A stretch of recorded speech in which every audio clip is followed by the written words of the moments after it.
경주 에이펙 정상회의가 나흘 앞으로 다가왔습니다. 2005년 부산회의 이후 꼭 20년 만입니다. 단순한 경제협력을 넘어서 21개국 정상들이 모이는 이번 회의는 세계 외교의 중심으로 주목을 받고 있습니다. 특히 오는 30일 부산에서 미중 정상회담이 열립니다. 부산에서 경주로 20년 만에 에이펙 외교 무대를 짚어봅니다. 동의대 아시아개발통일연구소장 김태환 교수 저희 스튜디오에 모셨습니다. 예, 교수님 어서 오십시오. 예, 안녕하세요. 이번 에이펙 정상회담 정말 중요합니다. 현재 국제 정세를 살펴보고 또 미래를 예측해보고 현재 논의 중인 현안에 대한 마중물 역할이 될 수도 있고. 자, 지난 부산과 비교했을 때 이번 경주 에이펙 정상회담 어떤 차이가 있고 어떤 의미가 있다고 보시는지요? 20년 전에도 부산에서 에이펙이 있었죠. 국제 질서의 구조 면에서 아주 큰 차이가 있습니다. 우선은 당시에 1990년대 냉전의 종식으로 말미암아서 당시 국제사회는 미국이 유일 초강대국으로서 군림하던 그런 시기였던 점에 반해서 지금은 아무래도 국제사회에서 미국의 영향력이 다소 약화되는 그런 모습을 보이고 있고요. 그리고 또 당시에는 하나의 지구촌, 하나의 시장을 향해서 지구촌의 통합이, 경제 통합이 심화되는 추세였던 점에 반해서 지금은 상대적으로 지구촌이 좀 분열하는 모습을 보이고 있고요. 세 번째로는 2001년 미국의 손에 이끌려서 중국이 WTO에 가입하게 되는데 당시에는 국제사회가 아주 환영을 하는 그런 분위기였습니다. 20년이 지난 지금에는 정치, 군사, 심지어 문화적인 면에서도 국제사회가 대체로 중국을 견제하는 그런 분위기가 커지는 그렇게 바뀌었고요. 그리고 또 하나는 미국 중심의 지구촌의 다자주의적 자유무역이 확대되는 그런 시기였다면 20년이 지난 지금은 그런 지구촌의 미국 중심의 다자주의적인 국제협력에 지구촌이 좀 불신이 확대되는 그런 모양을 보이는 것들이 근본적인 차이입니다. 가장 크게 눈에 띄는 체감할 수 있는 부분은 중국이 미국과 패권 전쟁을 벌이고 있다는 거 아니겠습니까? 그게 큰 요인이죠. 가장 큰 요인인 것이고 그에 따른 영향들을 약소국들이 받는다든지 전 세계 경제적으로 영향을 다 미치고 있는 거고요. 그렇습니다. 그래서 미중 정상회의 시진핑과 트럼프의 만남이 아주 주목이 됩니다. 그렇습니다. 30일로 예정돼 있는데 근데 이제 경주가 아니라 부산에서 열려요. 이건 어떤 이유고 어떤 의미로 봐야 되겠습니까? 부산, 그것도 김해공항에서 개최되는 걸로 제가 보도를 봤는데 아무래도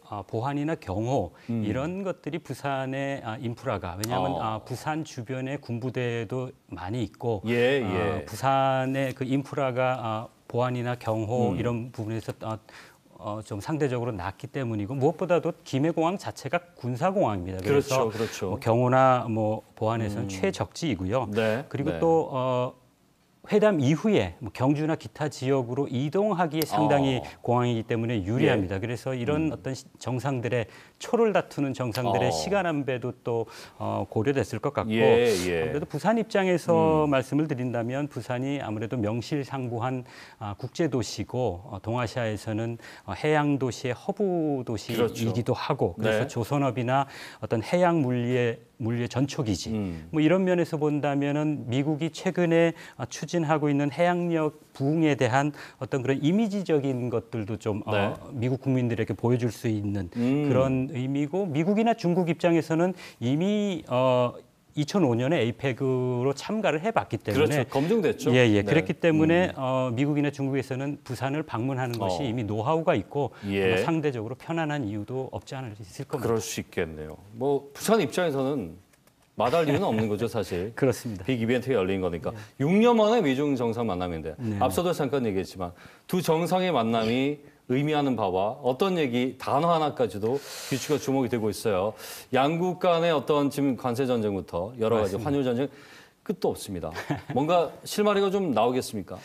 제 개인적으로는 근본적인 해결은 단기적으로 불가능하다고 봅니다. 왜냐하면 미중의 이런 충돌 양상은 뭐 실질적으로 비군사적인 전쟁에 준하는 것으로 저는 이렇게 해석을 하기 때문에 예. 미국 입장에서 중국이 국제사회에서 미국이 누리고 있는 어떤 그 지위에 대한 도전의 의지를 버리고 네. 또 도전할 수 있는 능력을 상실하기까지는 이게 멈춰지지 않는다고 저는 보고요. 예. 다만 그럼에도 불구하고 최근 보도를 보면 중국이 12월 1일부터 발효하려고 했던 히토류 수출에 대한 통제도 뭐 1년 보류하겠다 이런 게 있고 여기에 맞춰서 미국도 그러면 중국에 대한 100% 추가 관세를 또 뭐 철회하겠다 뭐 이런 보도들이 있었거든요. 그래서 아마 이번 정상이 만난다면 김해공항에서는 단기적으로는 좀 미중 충돌이 좀 완화되는 모습을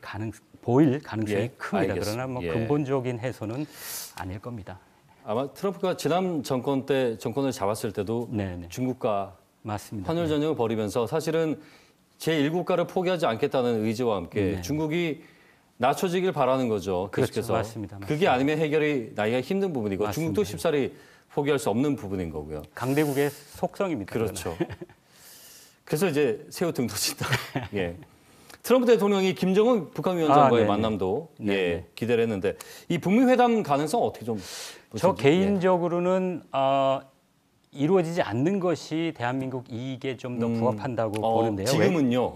지금 현 시점에서. 왜냐하면 지금 이미 국제사회에서 트럼프, 김정은이 만나는 것을 한국이 원하는 것으로 되어버렸습니다. 그래서 한국이 원하는 것이 이루어지면 미국 입장에서는 관세 협상에서 이거를 지렛대로 활용할 가능성이 커지고요. 또 북한 입장에서도 원하는 것을 해주니까 뭐 대가를 요구할 가능성이 커서 이건 좀 그렇게 생각을 하고 다만 그럼에도 불구하고 양자가 만난다면 이것은 북한 입장에서는 에이펙이라는 큰 국제 무대를 배경으로 해서 어떤 존재감을 과시할 수 있는 실익이 있고요. 미국 입장에서는 트럼프 개인적으로 볼 때는 국제사회에서 어떤 충돌이 아니라 평화의 사도라는 이미지를 이렇게 부각시킬 수 있는 장점이 있죠. 왜냐하면 러시아 우크라이나 전쟁이나 이스라엘 하마스 전쟁도 중재하고 있기 때문에 그런 트럼프 개인적인 이미지가 의미가 있을 겁니다. 그러면 이제 정세상의 이제 경제적 이득보다는 일정 부분 이제 정치적 목적으로 본다면 의미가 있을 수 있으나 그렇죠.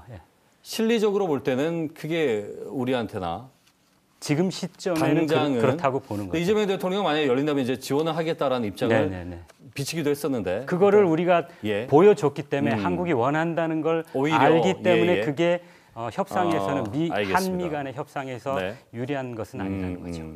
한미 관세 협상 얘기로 가보죠. 자, 트럼프 대통령과 정상회담 이번 에이펙 계기로 좀 뭔가 전환점이 될런지 또 분수령이 될런지 어떻게 보십니까? 아무래도 타결 자체보다 어떤 타결이냐가 중요할 거라고 생각을 하는데요. 예를 들면 미국 입장에서는 3,500불을 전부 다 현금으로 원하는 거고 한국 입장에서는 보도에 따르면 한 5% 정도만 원하는 거고 그리고 또 미국에서는 트럼프 임기 내에 다 투자가 이루어지기를 바라고 한국에서는 여러 가지 이유로 한 10년 정도에 걸쳐서 좀 천천히 하자 이런 건데 그런 면에서 이제 그리고 또 하나는 그 한국이 이미 에이펙과 관련해서 이 협상이 타결되는 거를 원하고 있다는 게 노출됐기 때문에 좀 유리하지 않은 조건이 될 수 있습니다. 이미 고지 자체가 지형 자체가 우리가 밀리는 지형이라는 말씀이신 거죠. 맞습니다. 그리고 미국 입장에서는 뭐 마스카나 그 반도체 같은 한국에 도움이 절대 필요한 부분이 있음에도 불구하고 그게 뭐 하루 이틀 시급을 다투는 그런 사안들은 아니거든요. 그래서 한국이 아무래도 좀 힘들 것 같습니다. 미국의 그 어떤 뭐랄까요 트럼프가 들어오면서 더욱더 그 제국주의적 성향에 대한 부분을 우리가 정치적으로 잘 이용하고 대비를 해야 되는데 그런 부분에서 좀 아쉽다는 말씀으로 들리네요. 강대국의 속성은 다 공통적인 거고 거기에 대한 어떻게 대응하느냐는 우리의 숙제죠.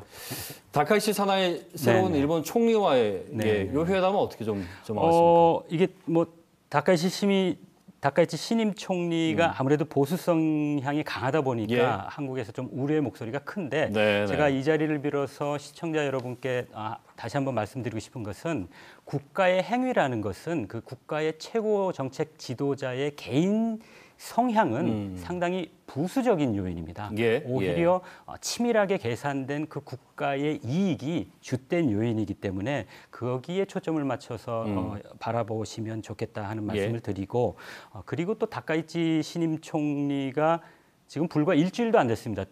선출되고 예, 임명장을 받은 게 제 기억이 맞다면 지난주 21일이니까 화요일이니까 거의 일주일도 채 안 된 상황이기 때문에 아마 심도 있는 논의보다는 예. 어떤 국제 무대에 이렇게 데뷔하면서 소개하는 정도 그 정도가 되지 않을까 싶습니다. 자, 그리고 또 뭐 부산이 이 에이펙의 어떤 기대후가 예. 부산으로 낙수가 어떻게 생길 건지도 네네네. 예, 뭐 많이 준비했으니까요. 여기에 대한 네. 부분 짧게 좀 정리해 주시죠. 이게 뭐 21개국에서 한 8천여 명 정도의 그 각국 대표단 그리고 또 한 2만여 명 정도의 뭐 기자단이나 뭐 수행원 또 이렇게 다 합치면 줄잡아 한 3, 4명 예, 예. 정도가 일시에 방문을 하는데 아마 경주 일정을 마치고 나서 돌아가지 않고 체류하는 기자단을 포함해서 네네네. 체류하는 인원들도 상당할 겁니다. 그렇다면 그 기자단이나 체류하는 인원들이 인근에 있는 부산과 같은 국제 도시에 거대한 도시에 관심을 가지고 취재나 기타 할 당연히 그런 스케줄을 가지고 있을 것이기 때문에 네. 뭐 20년 전에 뭐 에이펙 경험도 있고 또 다양한 그런 것들을 우리가 근거로 해서 좀 어떻게 홍보하느냐에 따라서 알겠습니다. 우리에게 크게 부산에 유익한 이벤트가 될 수도 있을 거라고 생각합니다. 자, 아무쪼록 이번 에이펙 정상회담이 대한민국의 위상 제고와 또 실리를 챙길 수 있는 유의미한 예. 회담이 되길 바라보겠습니다. 오늘 말씀 잘 들었습니다. 예, 고맙습니다. 저도 함께 기도합니다. 네, 감사합니다. 예, 고맙습니다. 김태환 교수와 함께 얘기 나눠봤습니다.